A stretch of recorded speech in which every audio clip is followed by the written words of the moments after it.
ଭଲ ପାଉଥିବା ଝିଅକୁ ବାହା ନ ହୋଇପାରିବାରୁ ରାଜନୀତିକୁ ଓହ୍ଲାଇଛନ୍ତି ରାହୁଲ ଗାନ୍ଧୀ। ଆସନ୍ତୁ ଜାଣିବା ଏହାର ସର୍ଭିସେସ୍ ଖବର ବିଷୟରେ।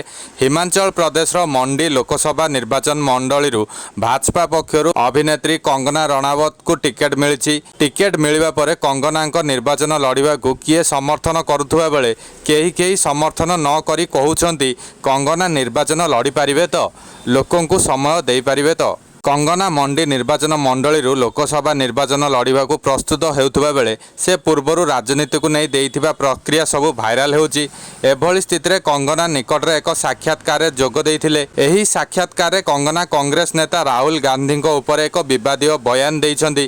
ଅଭିନେତ୍ରୀ କହିଛନ୍ତି ରାହୁଲ ଯେଉଁ ଝିଅକୁ ଭଲ ପାଉଥିଲେ ତାଙ୍କୁ ବାହା ହୋଇପାରିଲେ ନାହିଁ, ତେଣୁ ସେ ରାଜନୀତିକୁ ଓହ୍ଲାଇବା ପାଇଁ ବାଧ୍ୟ ହୋଇଛନ୍ତି।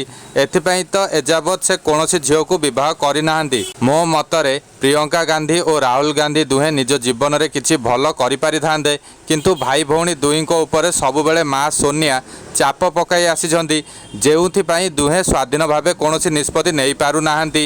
ଦୁହିଁଙ୍କ ରାଜନୀତିରେ କୌଣସି ଭବିଷ୍ୟତ ନାହିଁ ବୋଲି ମୁଁ ଅନୁଭବ କରେ। ହୋଇପାରେ ମୋର ଅନୁଭବ ଭୁଲ ବି ହୋଇଥାଇପାରେ।